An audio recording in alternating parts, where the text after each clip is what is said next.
사막에는 신기루가 있다. 신기루는 허상이다.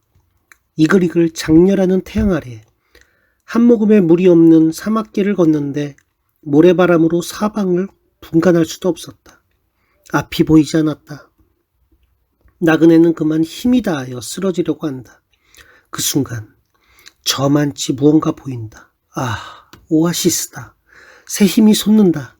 저곳에 가면 목마름도 배고픔도 추위도 두려움도 없어지겠지. 그러나 신기루일 뿐. 우리 앞에도 여러 번의 신기루가 나타났다. 첫 번째 신기루, 대체 에너지. 1999년 여름 어느 날 대만에서 찾아온 손님이 있었다. 저희가 오랫동안 연구해온 대체 에너지는 자동차 매연으로 심각한 환경오염 문제를 해결할 수 있는 획기적인 연구입니다. 2년 전 포항공대 김옥일 총장께서도 저희를 크게 격려해 주셨습니다. 김 박사님은 지금 계시지 않고 동생인 김 총장님도 과학자시니 저희는 한동대와 공동으로 이 연구를 개발하고 싶습니다. 저는 군 기갑부대에 근무하면서 저질 휘발유의 매연 문제가 심각함을 실감했습니다. 이 문제를 해결하기 위해 휘발유를 대체할 수 있는 연구에 매달리다가 점차 마력 향상과 환경 오염 문제까지 관심을 가지게 됐습니다. 지구의 에너지 고갈 기간을 연장시키는 경제 효과도 있습니다. 환경 오염 물질을 크게 줄일 수 있어 인류의 건강 증진에도 기여할 수 있습니다. 우리나라의 주요 일간지도 대만발 기사로 40여 년 동안 연구 끝에 대만에서 개발한 이 CME의 성능은 황당무계할 정도로 획기적이라고 보도했다. 곧 몇몇 교수들이 대만을 다녀왔고 학교는 대만의 연구소와 개발 협약을 체결했다. 이 보도기사가 나가자마자 이 연구는 실현 불가능하다는 즉각적인 반격에 부딪혔다. 그러나 남편은 과학자란 99% 불가능보다 1%의 가능성을 믿는 사람들이라며 이 연구 프로젝트를 진행했다. 만일 이것이 성공한다면 누가 뭐라든 지구의 환경오염 문제뿐만 아니라 한동대의 재정 문제도 해결된다는 기대에 부풀었다. 하지만 실망스럽게도 대체 에너지는 모터사이클에는 큰 효험이 있지만 최신 자동차에는 이미 매연을 줄이는 장치가 부착되어 있으므로 큰 효능이 없다는 실험 결과가 나왔다.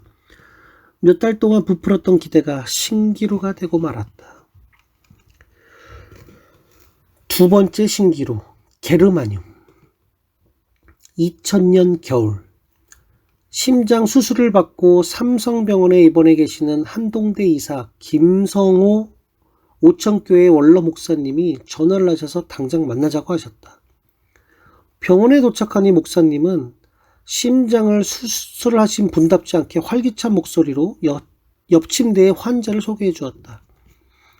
단양에 돌산을 가지고 계시는 분인데 그 돌산이 예사롭지 않답니다, 총장님. 이분 이야기 좀 들어보십시오. 저희 산은 게르마늄 돌로 덮여 있습니다. 비 오는 날 산에서 씻겨 나온 물이 아랫마을 축사의 오물을 깨끗하게 정화시킬 정도지요. 우리 돌산물을 마신 동네 사람들은 흰머리가 검게 되고 사람들이 나이에 비해 모두들 젊고 건강합니다. 여러 기관에 연구 의뢰를 해놓고 있습니다만 한동대에서 게르마늄 성분을 규명해 주시고 함께 개발하십시다. 가슴에 붕대를 감은 병상의 목사님도 오로지 한동대 돈 걱정뿐이었다. 그날 저녁 남편은 인터넷으로 게르마늄 정보를 모두 검색했다. 만약 게르마늄 돌산이 틀림없다면 며칠 후 그는 신영길 교수와 함께 단양에 그 돌산을 찾아갔다. 아직 살얼음이 낀 미끄러운 산을 기대에 부풀어 조심스럽게 올라갔다. 그 산에서 수집해온 돌들을 카이스트와 몇 군데의 연구소에 보내 성분 분석을 요청했다. 실험 결과를 기다리는 동안 우리는 기분 좋은 상상에 빠져들어갔다. 만약 진짜 게르마늄이라면 이제 학교에 돈 걱정하지 않아도 된다. 생각만 해도 웃음이 절로 나왔다. 나도 돌 조각을 이리저리 살펴보았다. 호감처럼 생긴 평범한 돌이었다. 이 돌에서 사람들의 건강을 보장하는 대단한 마술이 나오려나? 남편은 항아리 물에 그 돌 조각을 담가두고 아침마다 그 물을 한 잔씩 마셨다. 어쩐지 물맛이 좋은 것 같은데? 사실 남편은 그렇게 믿고 싶었던 것인지도 모른다. 신교수도 매일 그 돌물을 한 잔씩 마신다고 했다. 얼마 후 분석 결과를 통보받았다. 게르마늄 성분이 전혀 발견되지 않았습니다. 세 번째 신기루 1,000억 원. 1999년 봄 또 한 분의 손님이 학교를 방문했다. 서울에 1,000억 원 정도의 부동산을 가지고 계신 분이 자식에게 유산을 남기지 않고 유경사업에 전 재산을 기부하려고 한답니다. 그분에게 한동대 이야기를 했더니 상당한 관심을 보이며 학교를 직접 방문하시겠답니다. 우리는 또다시 가슴이 뛰기 시작했다. 하지만 말로만 듣던 그 1,000억 원대의 부자는 6개월이 지나도록 학교 방문을 미루었다. 여름이 가고 가을이 되었다. 추석 무렵 드디어 그 노신사가 학교를 방문하는 날, 학교는 그를 맞을 준비로 부산했다. 이사장님 네 분도 모든 일정을 미루고 학교에 오셨다. 그날따라 비가 내렸다. 우리는 비행기가 결항될까봐 마음을 졸이며 노신사를 기다렸다. 그가 탄 비행기가 안전하게 활주로에 내리는 순간 우리는 모든 것이 잘 될 것이라고 생각했다.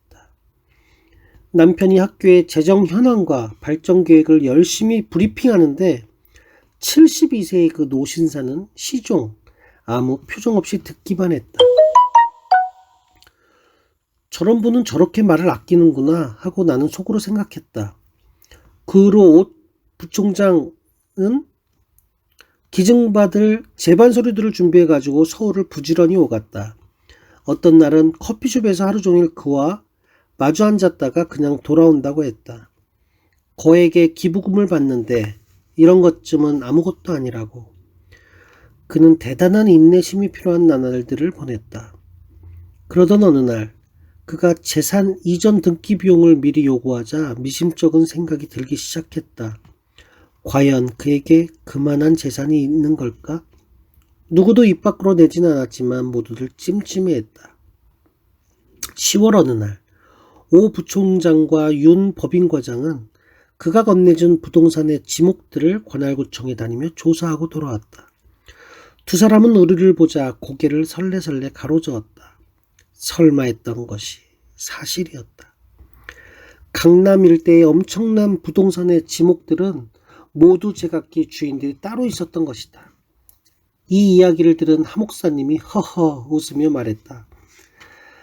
사기꾼은 돈 많은 사람에게만 붙는 것이 아니라 지푸라기라도 잡으려는 절박한 사람에게 더 잘 붙는답니다.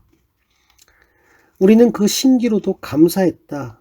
포기하지 않고 여기까지 오도록 하는 힘이 되어 주었기에. 신기루가 계속 나타나다 보면 하나님께서 언젠가는 진짜 오아시스를 만나게 하실 것이다. 성경은 그리스도인의 생활을 전투로 비유하고 믿음의 선한 싸움을 싸우라고 한다. 예수님은 제자들에게 편안한 삶을 보장하는 대신 십자가를 약속하시며 선한 싸움 뒤에는 반드시 승리가 있다고 말씀하셨다. 저녁에는 울음이 기숙할지라도 아침에는 기쁨이 오리로다. 시편 30편 5절 말씀. 주님은 우리에게도 힘에 부치는 시험과 역경을 허락하셨다. 감당할 수 없는 재정적 압박, 핍박과 역경 속에서 우리는 자신이나 사람을 의지하지 않고 하나님만을 의지하는 법을 배워갔다. 하나님께서는 절망 가운데 있는 우리에게 고통스러운 환경을 바꾸어 주시는 것이 아니라 그것을 극복하도록 당신의 신실하심을 보여주셨다. 수많은 사건들을 통해서 하나님께서는 우리를 한 번도 실망시키지 않으시는 분이심을, 약속을 지키시는 분이심을 우리에게 분명히 증명해 보이셨다. 너희에게 구하노니 너희를 위한 나의 여러 환난에 대하여 낙심치 말라. 이는 너희의 영광이니라. 에베소서 3장 13절 말씀.